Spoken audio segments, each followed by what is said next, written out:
Hey, Joe Latender here, and in this video I'm going to show you how to lay out a laminate floor. This can also be used as a vinyl plank installation. Vinyl plank, as long as it's a floating floor, it has a locking system, it's installed identically to how you would install laminate.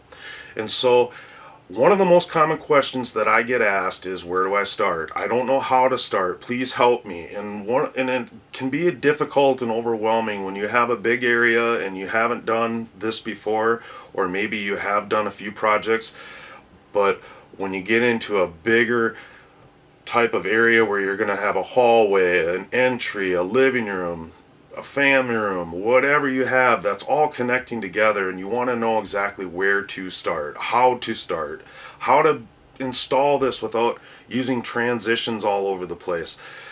This is by far my easiest method that I've ever shown on YouTube or on my website, Facebook, anywhere, on laying out.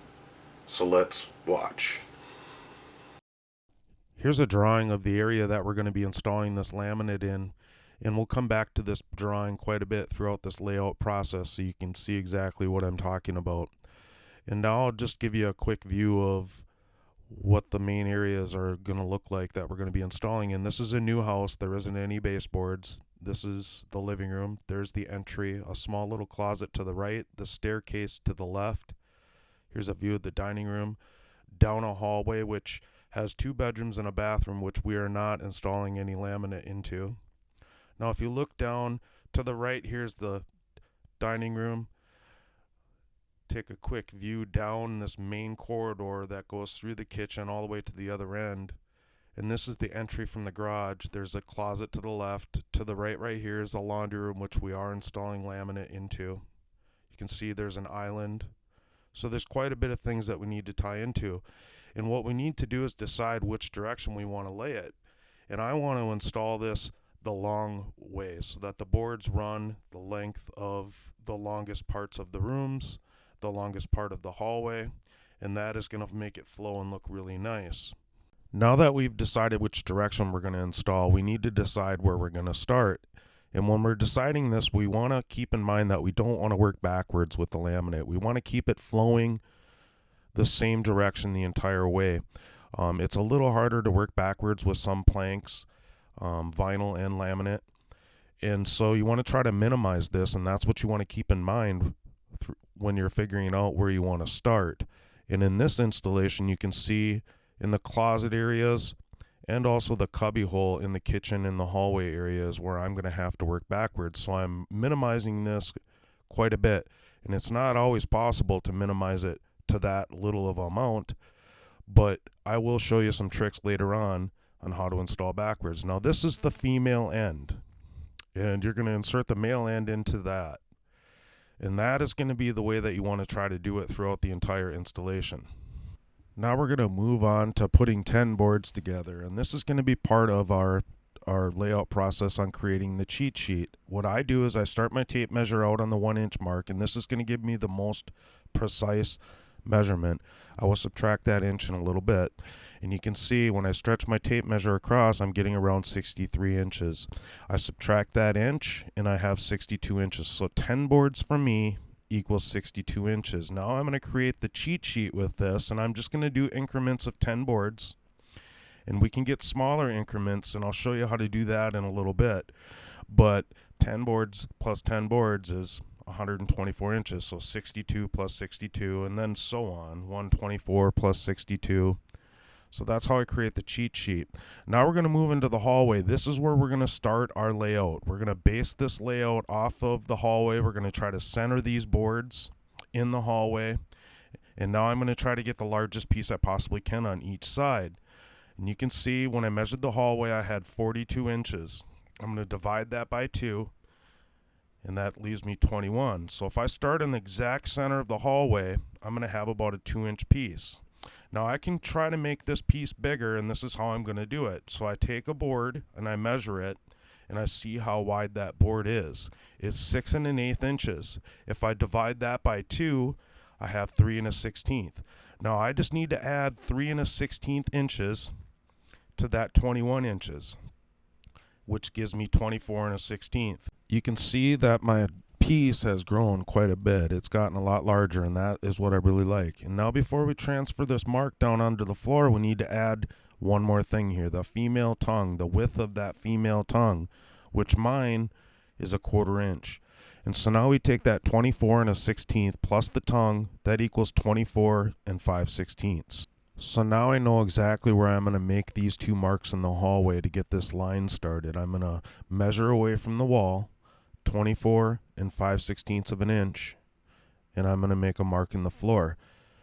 And then I'm going to go down to the end of the hall, and I'm going to make another mark at 24 5/16. Okay, now we're at the point of the layout process where we know exactly where our boards are going to fall in the hallway. We've centered those boards in the hallway, and we've also made it so not only is it centered, but we have the largest piece that we possibly could get on each side of the hallway.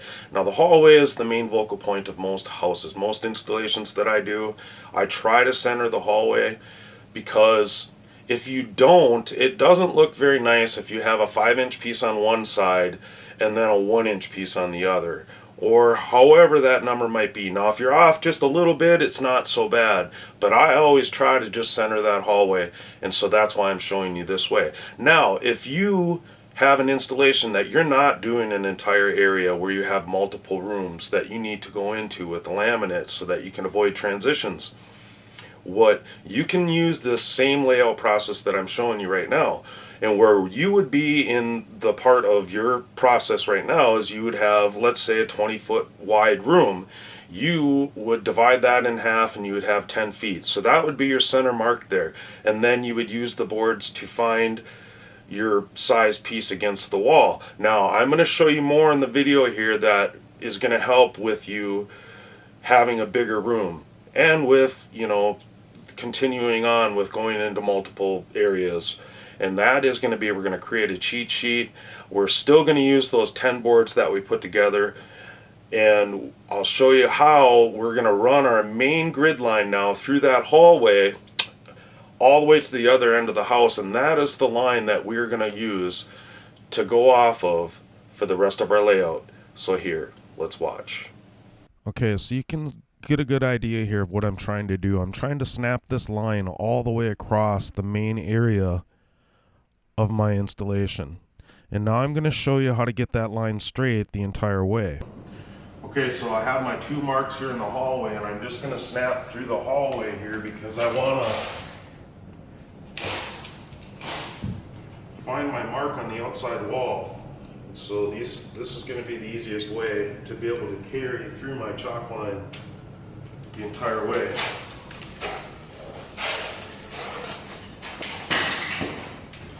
So what I did here is I want to go on this outside wall. I cut away some of this sheetrock, and the reason why is because I want to be able to slide my tape in there to hit that 2x4 under there.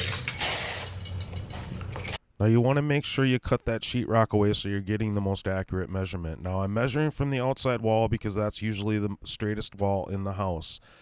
And to go off that base plate behind the sheetrock is where we're going to get our most accurate measurement.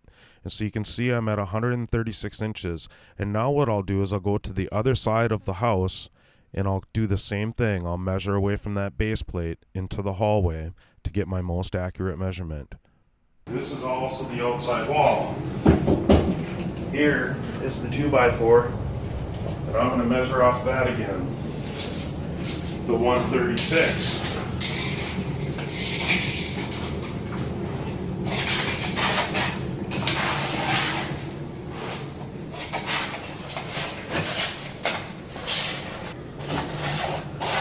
So I marked it right there on the 136. Now I'll snap that line all the way from there.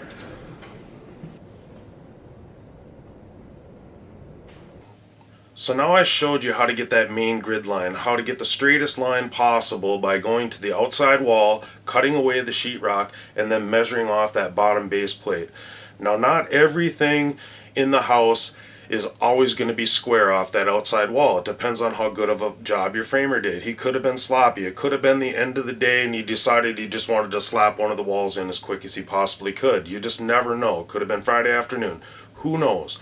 But once you snap that main line, you want to make sure that you go through and measure some of the different walls and cabinets in the area that you're going to be installing to be sure that you're not way off as far as being square from that line. If you need to tweak your main line a little bit, you certainly can by just moving the mark and then re-snapping the line to make it straight.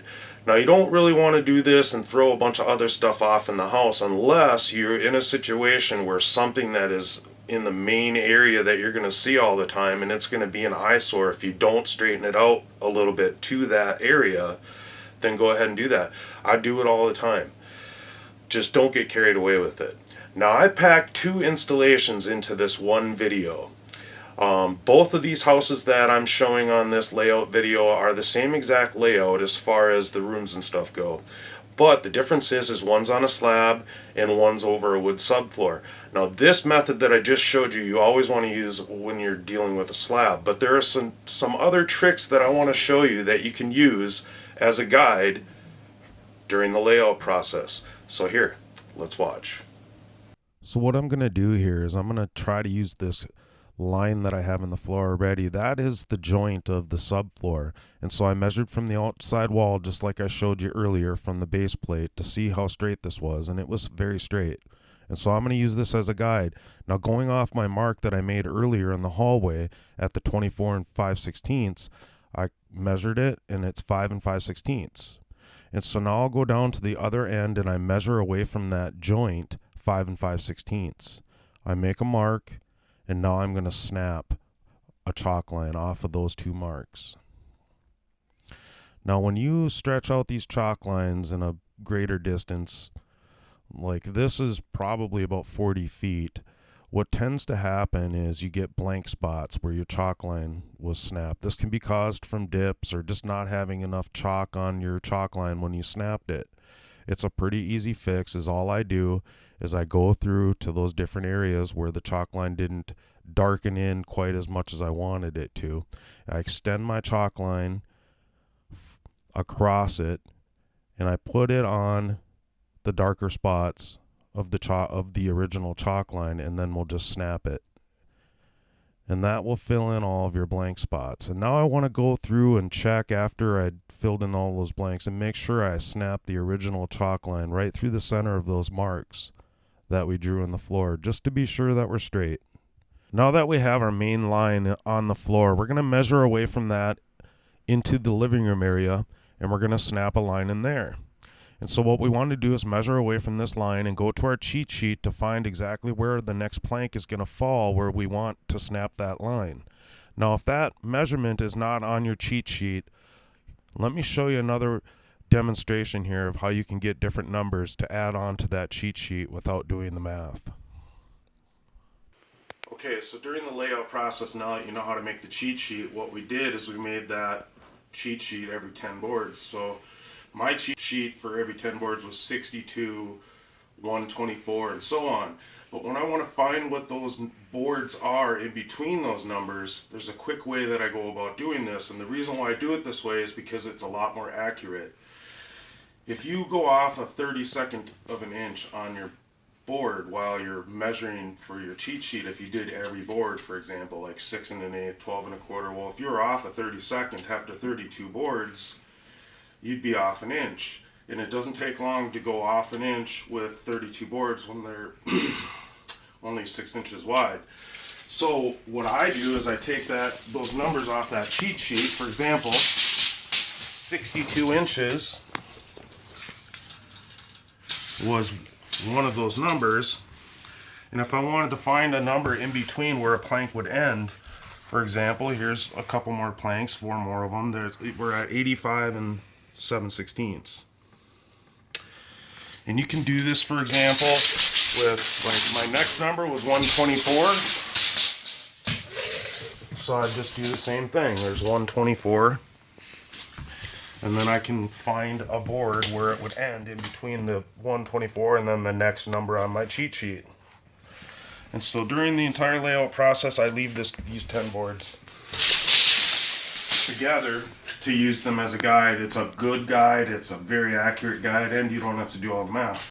Okay, so now I'm going to make these marks in the entry/living room area And what I did is I went to my cheat sheet, and then I went to my 10 boards, and I found that the 155-inch mark is where I wanted to make my marks. Now yours will be different, and where I'm extending this to now at the 155 inches is just getting it out into an area where I can snap all the way across the entry into the living room without any walls being in my way or anything that I might have in there. And you can see how I wiggled my chalk line a little bit there. I just do that to make sure the chalk line isn't hung up on anything, and that makes then I'm being sure that my chalk line hits those marks perfectly. You can see how I went past the corner of the entry there with my chalk line. I extended it, and this was so I could measure to the outside wall, just like we did in the hallway to the outside wall when we first started. And so I'll measure from the outside wall under the sheetrock from the base plate, and you can see I got 132.5 inches. And now I go to the other side and I do the same thing, measure from that base plate out 132.5 inches, and I snap, or I make a mark to snap my line. Now I'm gonna bring my chalk line across my line that I did in the entry there before I snap, to make sure that I don't have to tweak that last line that we just made, because that mark might be off a little bit. So you just look to make sure the chalk line is lining up with that line that you just snapped in the entry, and if it is, you can just snap your line. That just means that the front of the house was perfectly square with the back of the house, and if it isn't and you need to tweak it again, that mark is where you would tweak. So you can see now that we have this mean line snapped throughout the living room. Now we can measure from that. We go to our cheat sheet and we'll measure from that line into the room and figure out exactly where we're going to start our laminate. Okay, so we're coming to the end now of the layout process, and we're ready to get started laying some laminate. We know where our laminate is going to fall, and now the next steps are to put down some pad, put a few rows down to get started. We'll secure that floor, and then we'll build off of that main part in the living room out into the entry, through the hall by the stairs, into the closet, then starting into the kitchen, going down the other hallway all the way down to the laundry room. We're going to feed that laminate all through the laundry room, into the kitchen, around the island, to the outside wall. Sounds pretty easy, right? Now it can be overwhelming to install into multiple areas. It also can be overwhelming just to install in a big rectangle room. There's lots of different tips and methods that I have that I can share with you through my videos that you can come and watch and be sure that you get through your installation, whether it be laminate or vinyl plank. So there's a link below that you can click on to Laminate University. You can come there, become a member, and you'll have access to all of my videos that are going to help you through your entire project. Also, being a member of Laminate University, you're going to have my guidance. I'm going to be there to help walk you through your entire job with any questions that you have.